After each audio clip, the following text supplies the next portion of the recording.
Last time we left Naomi and Ruth returning to Bethlehem at the time of the barley harvest. Now, the covenant laws that Moses brought down from the mountain contain not only laws to show them how to relate to God, but also how to relate to each other, to their fellow man.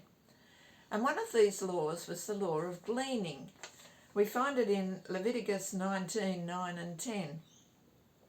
When you reap the harvest of your land, do not reap to the very edges of your field or gather the gleanings of your harvest.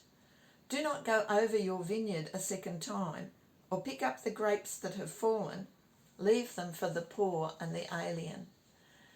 Gleaning is leaving what has fallen after the first harvesting for the poor people to pick up.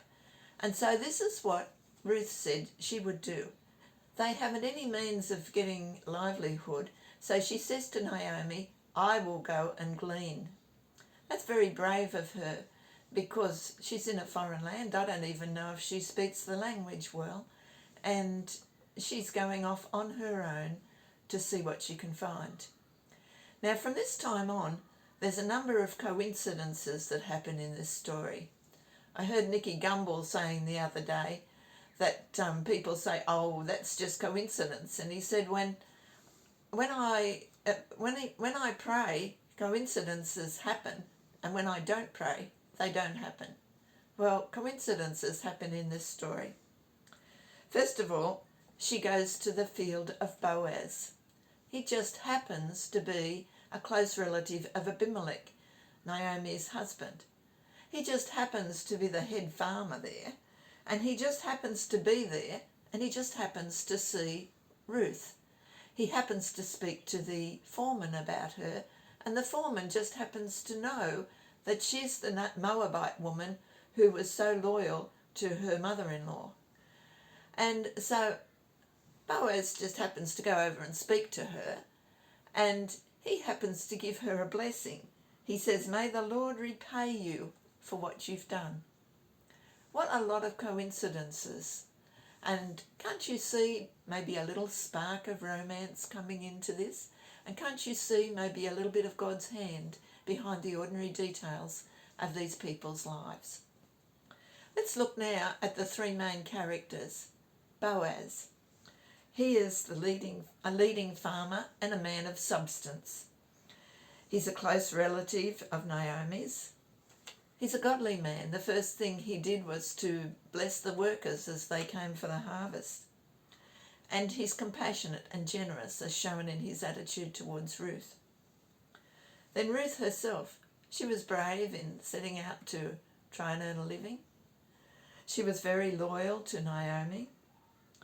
She was polite. She came and asked if it was all right for her to glean in that field. And she was hard-working. She worked from dawn till dark. And also she was very humble. When Boaz spoke to her, she said, why are you concerned with me? I'm less than your least maidservant. And then Naomi. We've already seen that she inspired love in her two daughters-in-law. But she also maintained her faith. When Ruth told her about what had happened that day, she said, the Lord has not stopped showing his kindness to the living and the dead. The God that she and her husband and her sons held on to is still blessing her. And actually the blessing's quite large. Ruth came home with 22 litres of grain. There's about 4 cups to a litre. So you can see what a big amount that is when you think that she collected it 1 year at a time. So now we've got some food coming in. We've got just the beginnings of romance, but it ends with the fact that the barley harvest is finishing. How are these young couple going to maintain this relationship when there's no more harvest time? Find out next week. Bye.